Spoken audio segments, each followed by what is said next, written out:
was making under $15,000 a year. I was living with the host family, so they wouldn't even house us in apartments. NWSL? Yes. You're living with another family, like you're an exchange student or something? Yeah.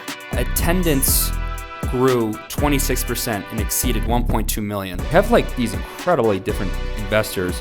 Professional athletes become, themselves a brand, their own business. Live the next 15 years knowing that I can do what I like, what I enjoy, without having to worry about money, because I've invested what I've had. This lifestyle is obviously great, but you don't want to lose it. Can you speak on maybe a mistake you've made off the pitch, whether that's a bad purchase? I bought a puppy for $7,300. And you want to know the worst part? Yeah. Well, thank you guys for joining us today.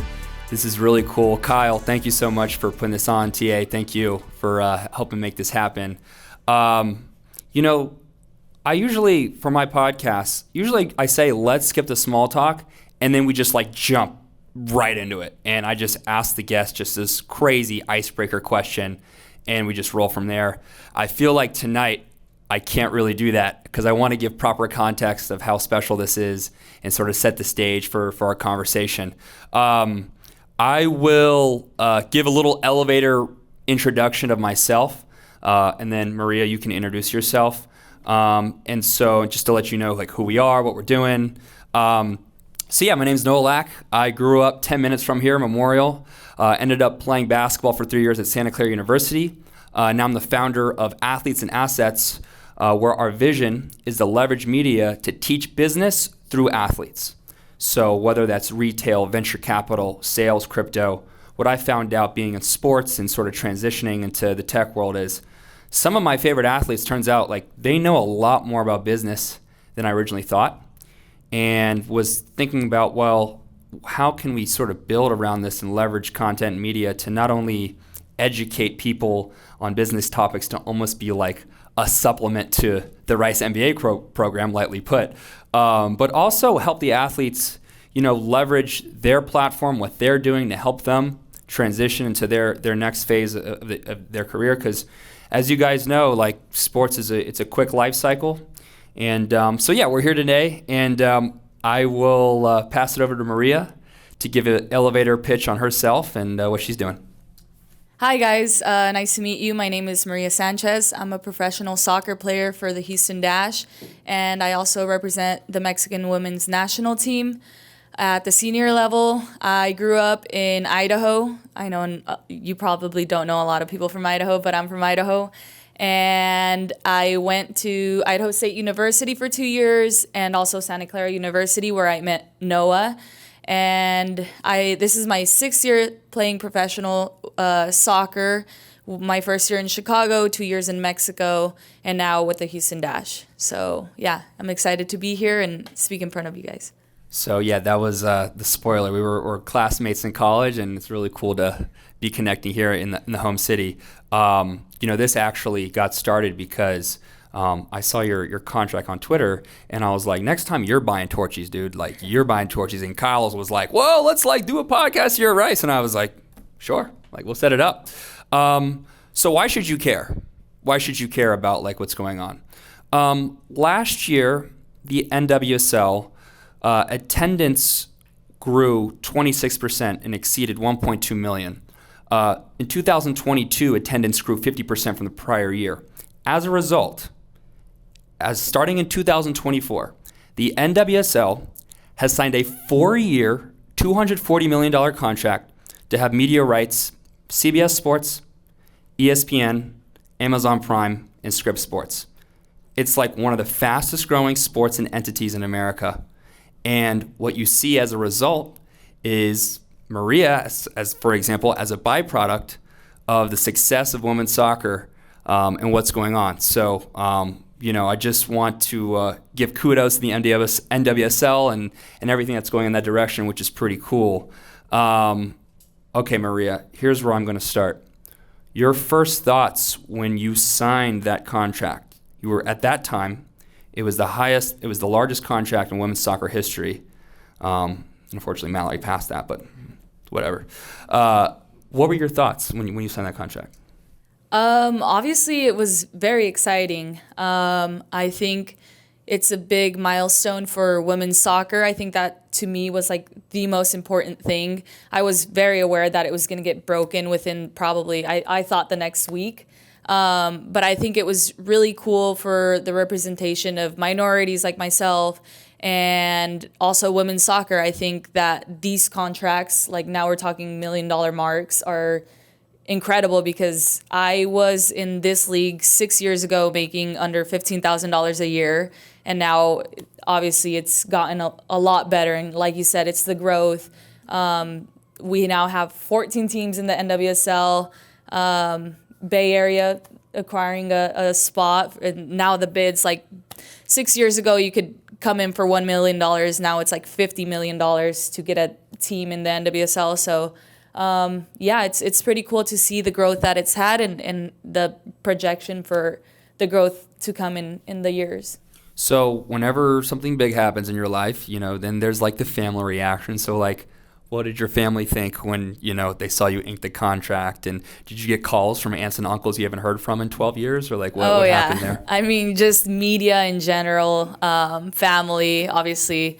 Yeah, it was pretty big. I knew it was it was on the Wall Street Journal. So I knew a lot of people would contact me, and obviously it was a huge deal. Yeah, for sure. And for reference, if anyone else wants to check out, you can look up Maria on YouTube and you'll see the ESPN FC interview. You'll see like the general reactions post contract in that world. But the topic of conversation here is like, first of all, when you guys have heard of NIL, correct? Have you guys heard of the term NIL, name, image, and likeness? Well, obviously NIL in college is legal now. It became legal in 2021. But this phrase, this idea of NIL, it's all professional sports. Like that's what it is. And so when you think about NIL and pro sports, professional athletes become, themselves a brand, their own business. Now you can invest in different businesses, but now there's like, whether you like it or not, there's the business of Maria herself, or the business of, just like if there's a business of LeBron or Trevor Rosenthal, 2014 MLB All-Star pitcher in the stands. Thank you for covering Trevor.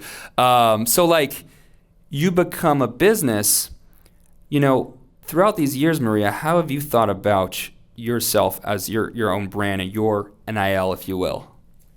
Yeah, I mean, it's been, like you said, women's soccer has been growing a lot, and you kind of go into this thing where now you're signing deals like in the past year with AT&T, Ford, Nike.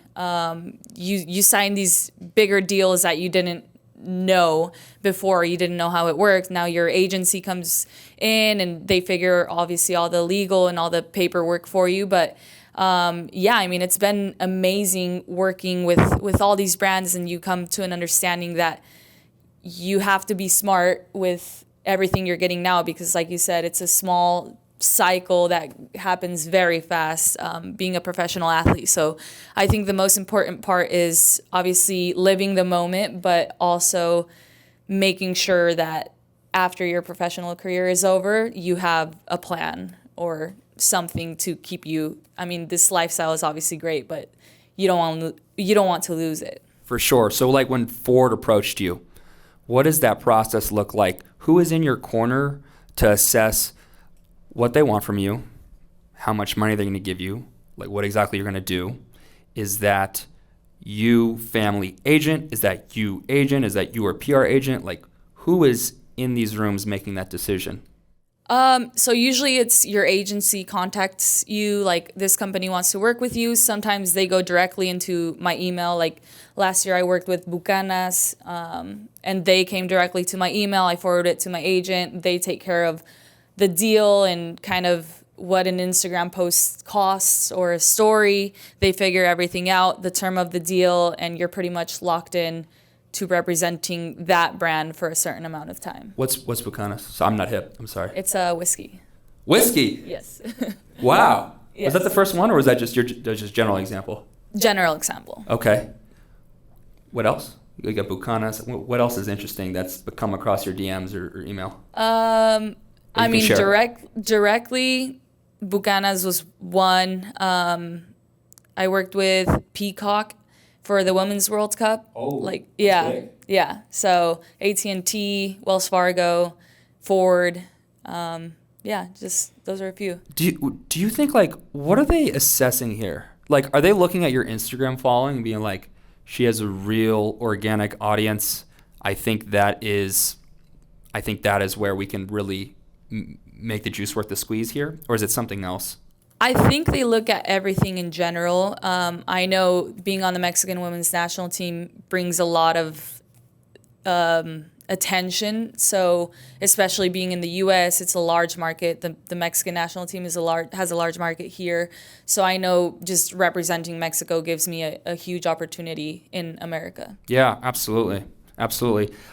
What do you sort of assess here? I mean, like, has there ever been a time where the deal looked good on paper, but you got like a bad feeling, like, oh, I don't think I want to do this, or I think they're asking too much? Like, have you ever dealt with that before? I mean, sometimes, especially with alcohol brands, like you're an athlete. You don't want to be sipping Bucanas before the Houston Dash. So I recently this year after my deal, Don Julio and Johnny Walker were like, "Can we send you some bottles?" And it's like great, like to celebrate, but it's like I'm an athlete, yeah. So it's like you kind of have to manage your image. Like obviously you want to work a deal with them, and there's athletes that work with Michelob Ultra and like a lot of alcohol brands, but also you have to be careful. So yeah. Yeah, I mean, like, you're not the only athlete to have like an alcohol brand sponsor. Do you ever get flack from your teammates? You start passing the ball weird. They're like, "Hey, Maria, stop! Don't sip the product." Like, so no, you'll get made fun of. Yeah, for sure. Yeah. Yeah, no, for sure. Yeah, and what have you seen amongst some of your other peers, and what have you admired about how some of your other peers manage particularly their NIL, their brands? Like, is it something where you felt like you've learned on the job? Meaning you see how this girl has handled her brand deals, her appearances. So you're like, you know what? Like, when that happens to me, I'm going to make sure I handle it better, or I handle it this way. Does that make sense? Yeah, I mean, I think me personally, I try to take any opportunity I can. That's something I've learned. Like, even just being here, I was really nervous, and I told Noah, like, this is not something I'm comfortable with, especially public speaking, but I think they're just things that make you grow. And as an athlete, when I retire, I want to say, like, I've worked on TV now. I've worked on so many things, a reality TV show. Like, I want to take all these opportunities, and I see sometimes, like, some of my teammates don't do things because they're so uncomfortable, or it's a scary thing. Like, obviously, when you're an athlete, you perform in front of thousands of people, but this is different. Like, you're speaking, you're in a different part that maybe you're not used to or you weren't trained to do. But I think for me, it's just taking those opportunities that make you feel so uncomfortable that I know will make you grow. Were you saying you wanted to potentially start a reality TV show or be in a reality TV show? I was a couple weeks ago. Can you speak on it? Or is it we have to wait till it releases? No, I think it's gonna get bought out this year, hopefully by like I don't know if Netflix Prime or whatever. I mean, I saw it on Instagram, so it was like pretty public. Like, so it's called The Off Season.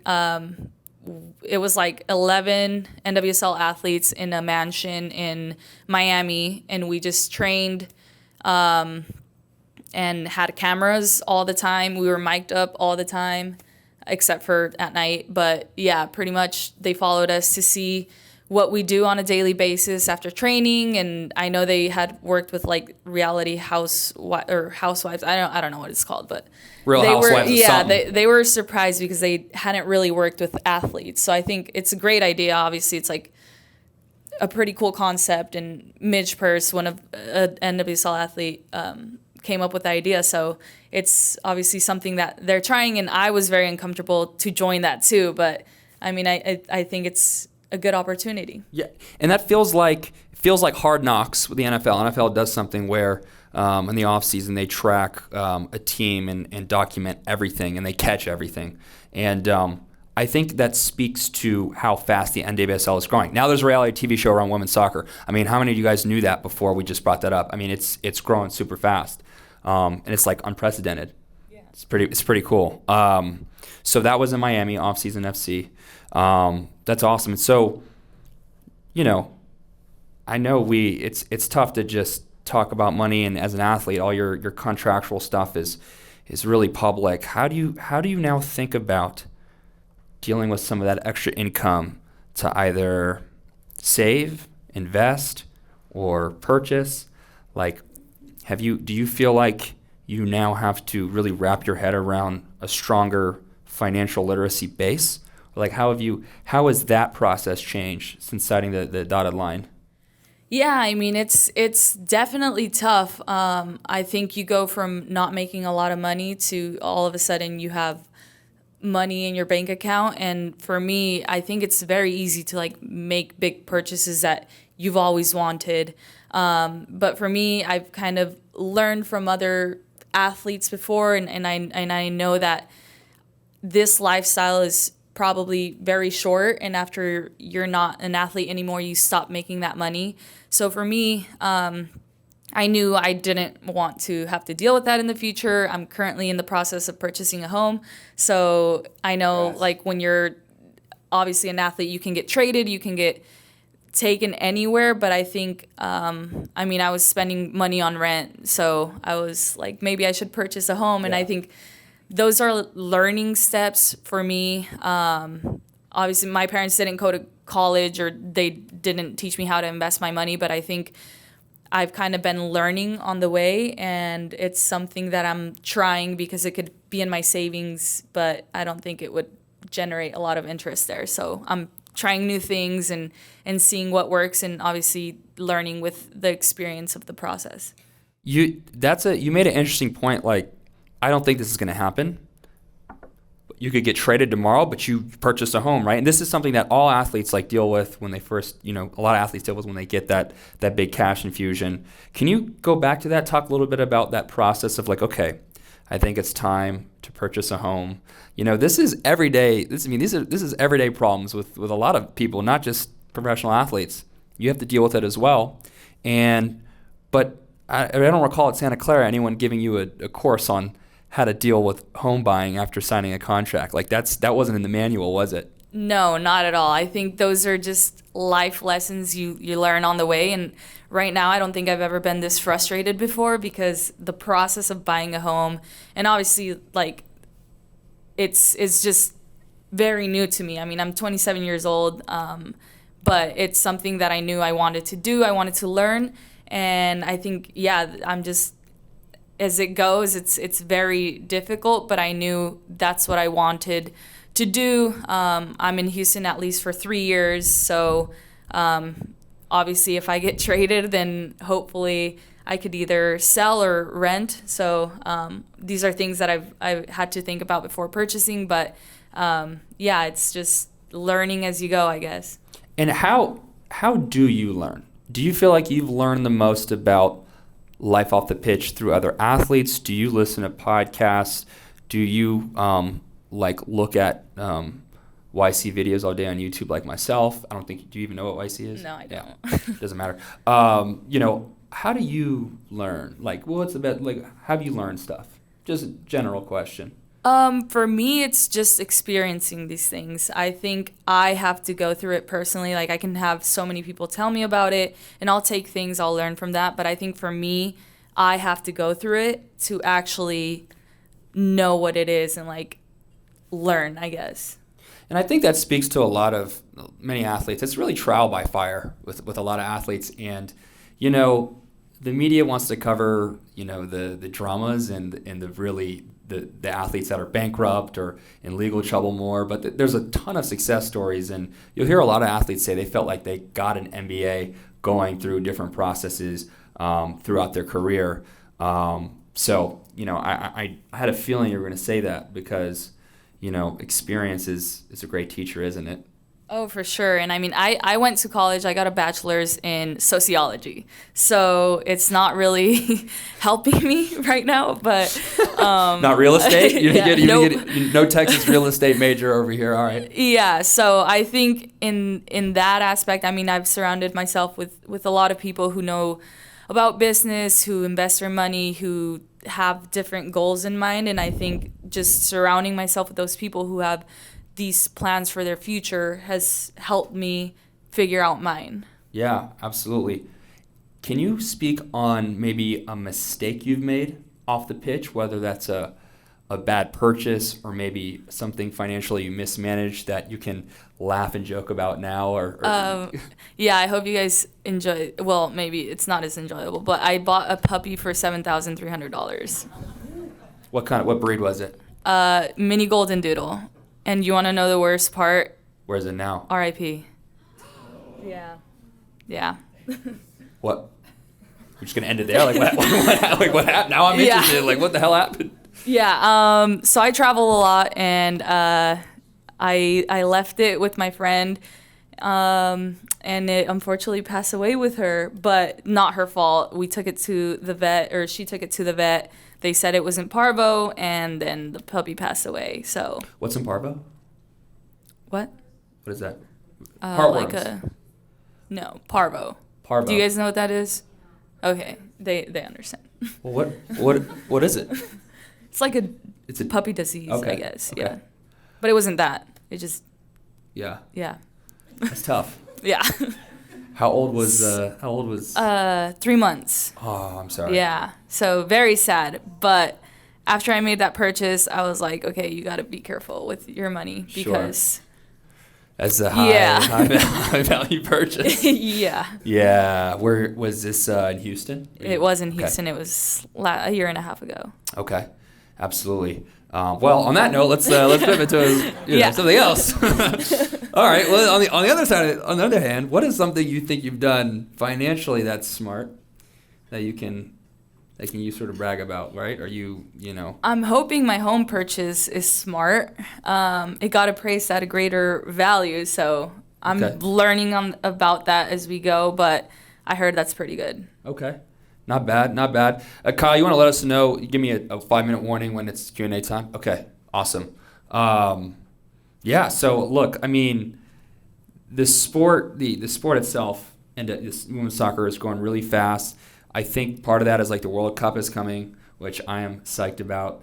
Can you talk about where the sport, where the NWSL was when you started, and can you speak on some of the nice changes you've seen made as you've progressed?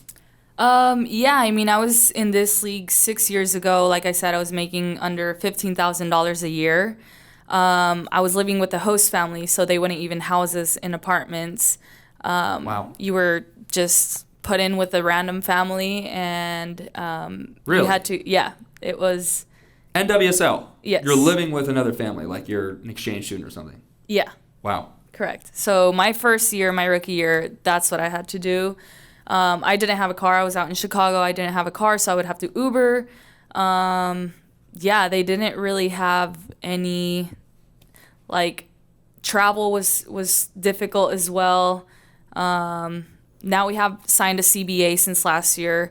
There's a minimum and there's salary caps as well, but now we don't have to live with host families. There's a certain stipend that you have to receive if you don't choose apartment housing by the team. We get a car stipend. We have a lot nicer fields, a lot nicer travel. We don't charter yet, but some teams have that.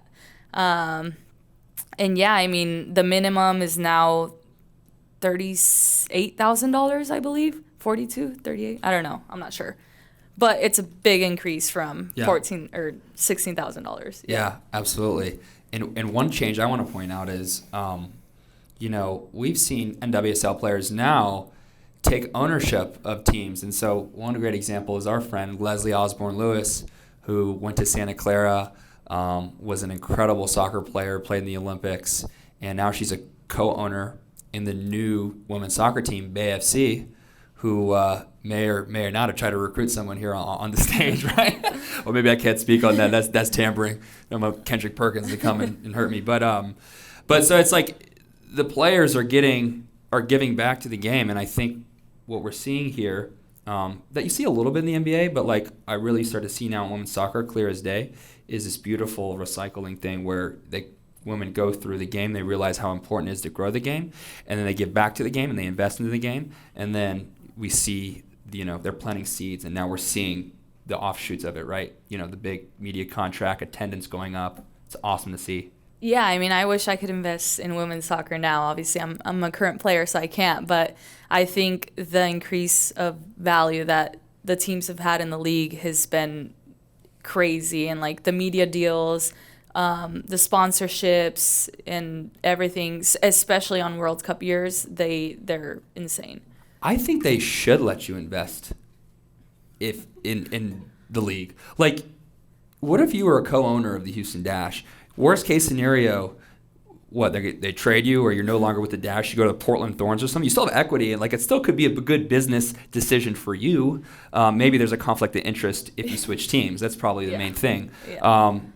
But I would, if I were the NWSL, I'd take that chance and like somehow let the players get equity in various entities that wouldn't involve a conflict of interest.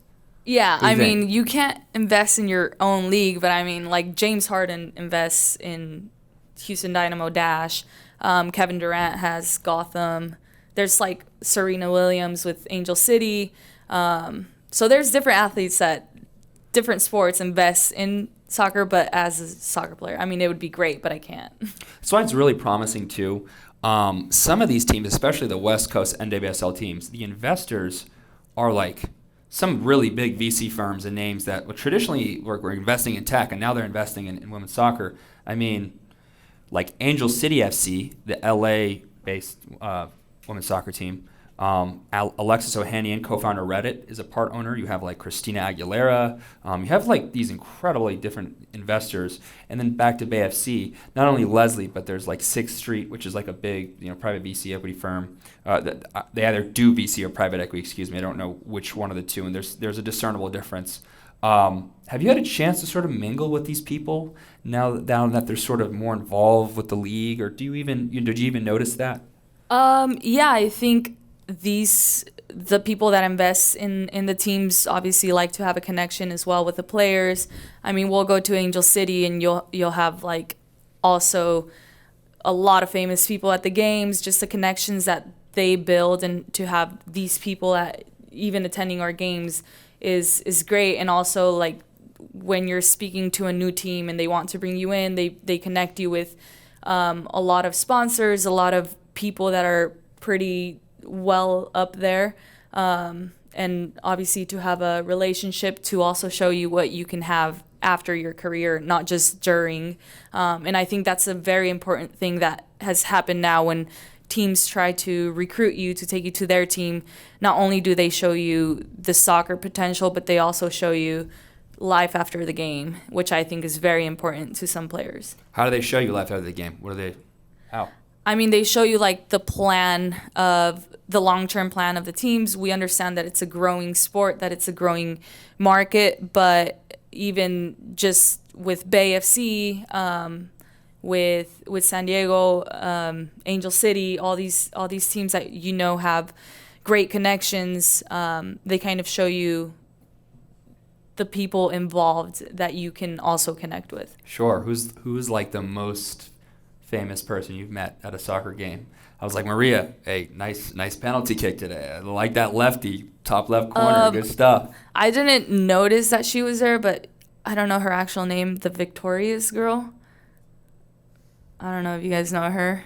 The Victorious girl? Is yeah. That from it's like a cartoon or man, but she or not, I live under not a rock, cartoon. guys. I'm not hip, yeah. so like I'm sure it's like. Yeah, but I mean, I met Kobe Bryant at a game. Wow. Yeah. Bean. So. It's incredible. Different people that you'll meet. That is pretty cool. And I think what's really cool is when players like yourself meet them, I think the ones that have the foresight of like, I'm a fan, this is awesome, but like, would love to stay connected for future business, endeavors, or just want to stay close to your network. I think like instead of just asking for a pick and then throwing it up on the gram, like I think it goes a long way for a lot of players. Oh yeah, I think just being involved with all those people. I know Natalie Portman is an owner of Angel City as well, and I know Yes. like some of the players that kind of get to have that connection with her. And obviously here in Houston, hopefully James Harden comes to a game. But yeah, it's pretty cool to be surrounded by people like that. Absolutely, absolutely. And I think you become a product of your environment, and that's why I'm really bullish on NWSL. If all these forward-thinking business minds are around the game, it's inevitable that the players absorb some of that experience, that energy, and then transfer that after they're done playing to some incredible. Yeah, I mean, I think it's really special what's happening in the NWSL. I'm really excited for you and everything you have going on. Where do you see yourself in 5 years from now? I mean, hopefully I'm still playing. Hopefully I'm still active. Obviously, it'll be a different part of my career. I think right now it's like I'm on my prime where I can sign bigger deals. Maybe in 5 years I'll be lucky to get on a team. Hopefully not, but yeah, hopefully I'll have learned from this house buying, and obviously take any more opportunities I can get to learn. And hopefully I'll have that kind of knowledge that after my career I'll be okay, and that I won't depend on being a professional athlete to bring in what I bring in now. Which leads me to the next thing. I'm going to give you a buffer here too. Like in 15 years from now, let's say you're done playing soccer, or 10 years. What would you like to be doing? I think for me the most important thing is to be doing something I enjoy, even if it doesn't give me the income that I'm getting right now, but to have that, like to live the next 15 years knowing that I can do what I like, what I enjoy, without having to worry about money, because I've invested what I've had. Awesome, and let's hope that the rate on the value of the house keeps going up, and maybe we buy a German Shepherd next time, something Yeah. that maybe lives a little longer. But no, I think we've squeezed the juice here in terms of chatting with Maria about everything she's got going on. So before we, first of all, let's give Maria a round of applause here. I think this is awesome. So I want to give time for Q&A. Welcome, guys. Thank you for being here. I have a question for Maria. You said you played in Mexico for 2 years. I would like to hear from you about your experience, like the differences and the challenges you had between here and Mexico, and how did that come to an end for you to come back to the United States? Yeah, for me personally, obviously Mexico is where my parents are from, so it was a huge step to go back to the country they left for a better opportunity. So for me, at that time, it was the better opportunity. The NWSL is a league that has been growing, but it's very difficult to play in. Obviously, the U.S. women's national team is one of the best teams in the world, so it's very complicated to get a contract in the NWSL. But I think in Mexico, I was also able to learn a lot of things. It's a different country where investing looks a little bit different, where your income looks a little bit different.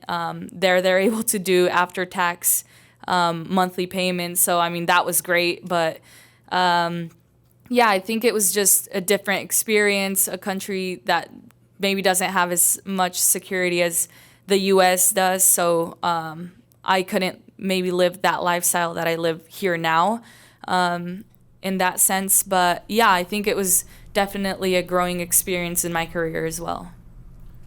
Next question's from over here. Maria, thank you so much for speaking with us. Question is with regards to knowing your worth and your value that you bring to the team and allowing you to get to that contract negotiations. Do you have an agent, or what levers were you able to pull to know you can get that value from NWSL?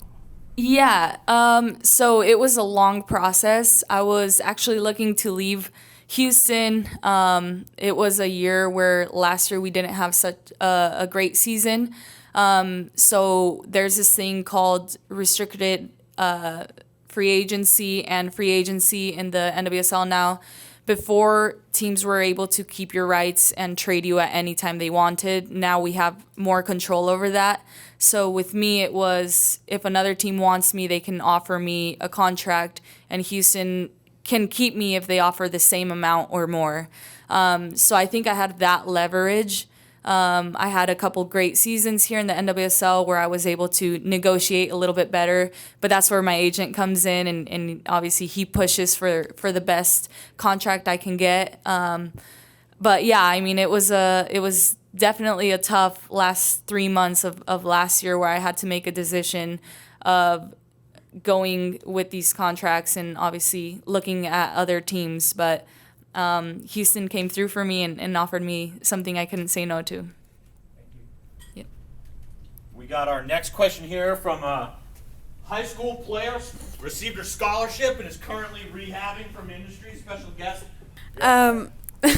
Hi, so it's really nice meeting you. I go to your games. I even have one of your bobbleheads in my room that they gave. My question is, what's some of the best advice you've gotten that you applied to your sport and that you also applied to your brand and your life that has helped you move forward in what you do? Yeah, I mean, I think for me personally, it's that everybody has their own path to success, and sometimes it comes at different times for people. I think coming professionally, my first year, I mean, I wanted to be one of the best soccer players, but I got the minimal contract. I didn't get playing time. And obviously I wanted to be like the other stars on my team and make that money that they were making, get that playing time.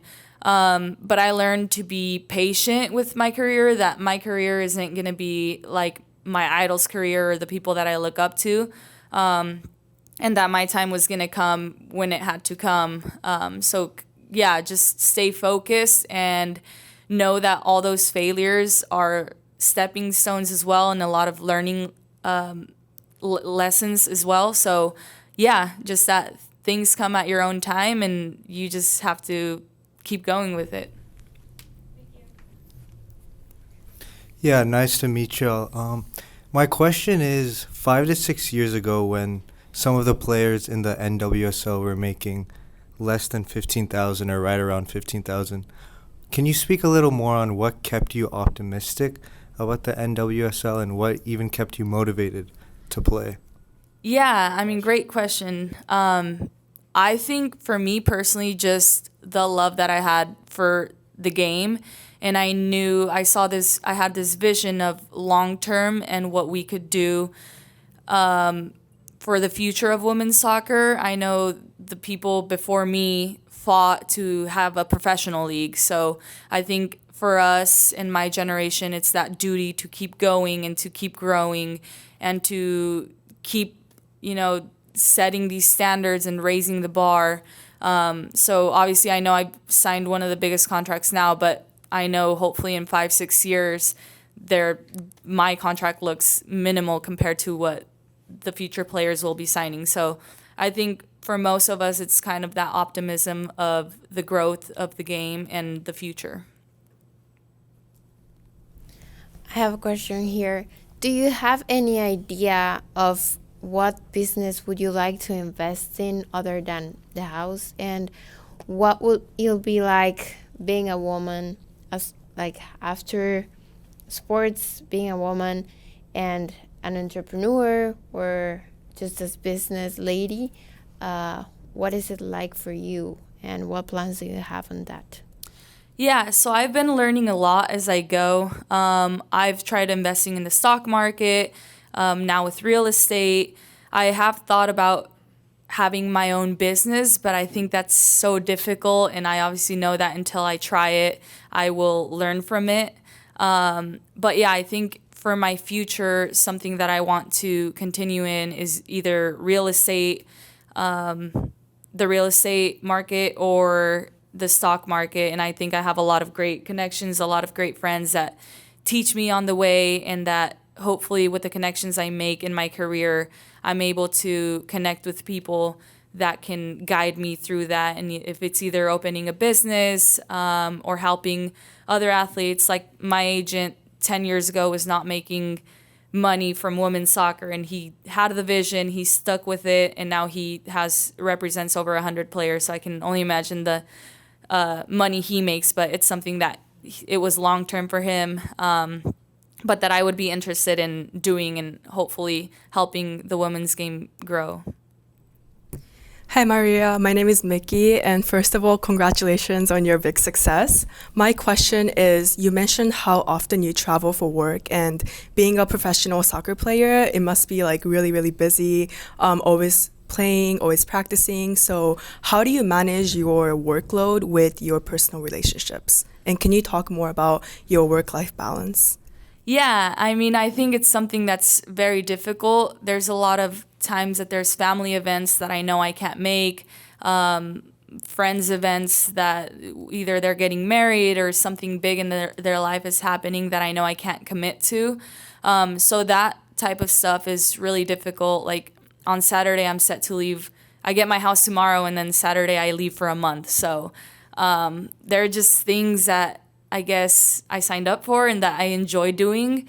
And I think you just figure it out on the way. Obviously, we're human beings as well, and we all need to go out for coffee, to go out for a walk, to communicate with other people and socialize.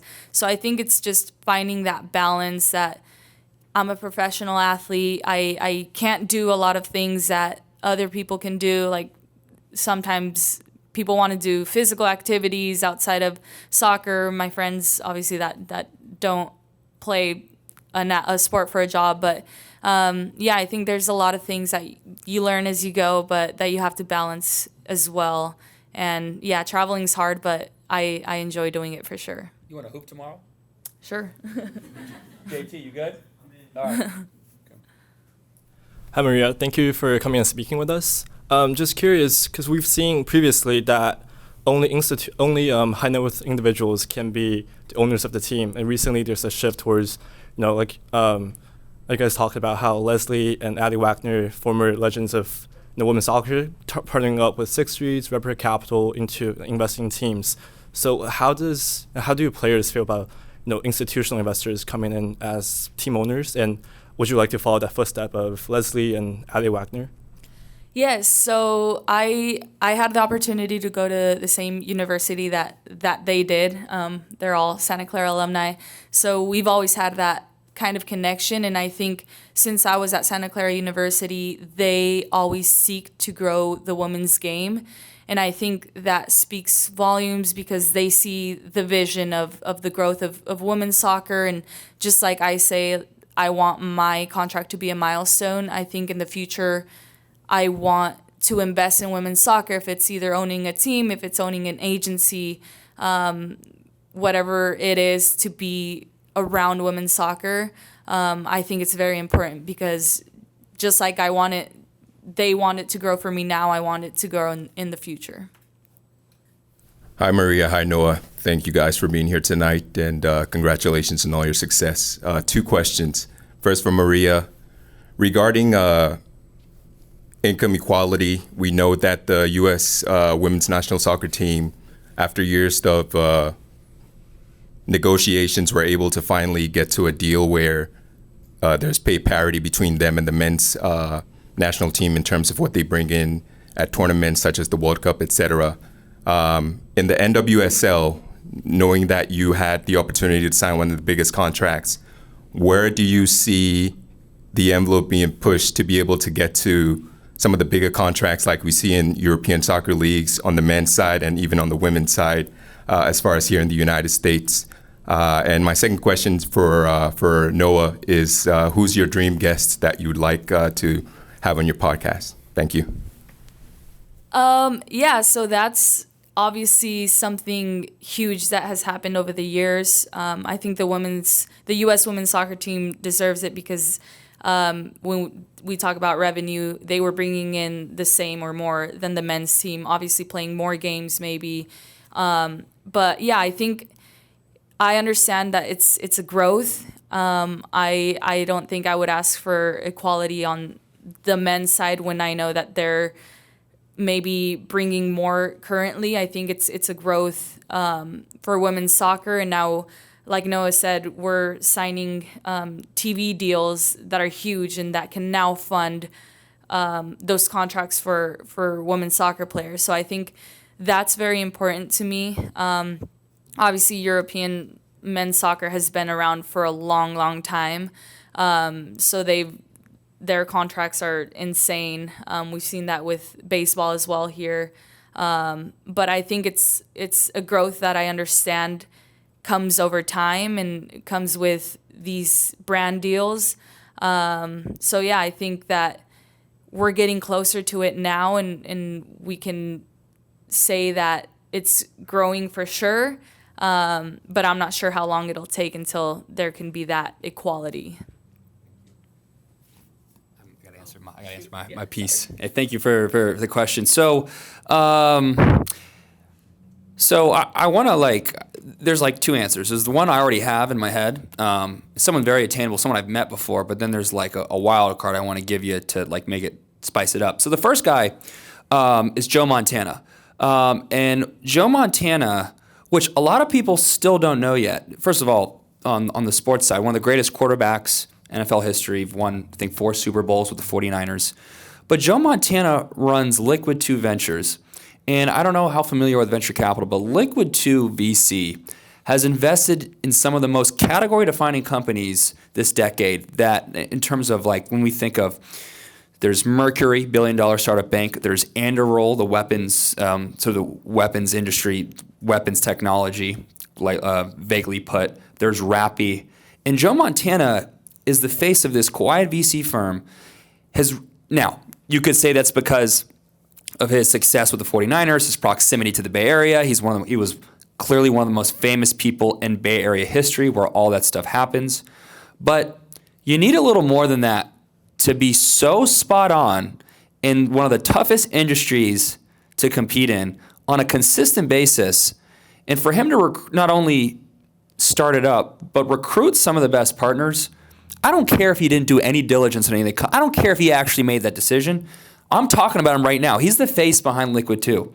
And so the ability to recruit, the ability to assess that startup talent, and for him to have so many winners in his portfolio, when we think about athletes and assets, someone who's killed it on the field and is just killed it off the field, that's the epitome of, he competes with anybody. So like Sequoia and Liquid 2 is in the mix consistently.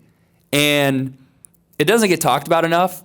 And I haven't heard Joe go on many media appearances about in this regard. I want to be the first to sort of have him open up about this side in a way he hasn't before. But I think it's really cool for me. So there's a lot of that's why there's a lot of athletes like LeBron or Steph. I'd love to have them on. But I think even though they've also made a lot of successful bets, I think Joe is probably more hands-on than we think. And for him to be so high profile and then to all of a sudden transfer and become sort of this really in-depth investor, really assessing emerging markets, that's really impressive to me.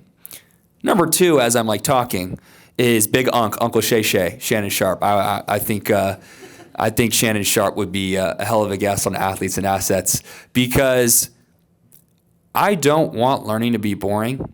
And when I bring on athletes, I don't want you to fall asleep. I want it to be as entertaining as if they go on the nightcap or something. However, there is an educational twist to it where you actually might learn something about a business topic, whatever it is. And I think Shannon would do a great job in trying to check both boxes alongside myself. So those are my 2. Thanks for the question. We got time for one more question. Which brave soul is going to throw their hand in the air? Okay, my question is, you mentioned the CBA, and I imagine being the most prominent player in the league right now, you were most likely involved in that process. And so I'd be interested to hear from your perspective, what was one thing that you took away from that you maybe learned, or that was a new perspective, and maybe you can apply it in other areas of life? Yeah, I mean, I feel like that's where I'm thankful for the generation before me because they actually fought for that 2 years ago when I was just coming back into the league. So I didn't have much fight into getting the CBA. The league has been around for 10 years, and just 2 years ago we signed that CBA. So I mean, I'm very grateful for the work that my current teammates now have made. Obviously, even just having a minimal salary was very important to us. To have our own apartments and not live with host families was very important. So obviously, back then maybe I wasn't a high-profile athlete, but now that has kind of changed. So for me, it's the future of it and what I can do to help grow from where it is now into that, because there was players before me that helped me get the contract I have today. So that is unfortunately all the time we have for Founders Journey this evening. Ladies and gentlemen, please give a big round of applause for Maria Sanchez and Noah Lack, Athletes and Assets, making it all happen here, y'all. Thank you, thank you, thank you.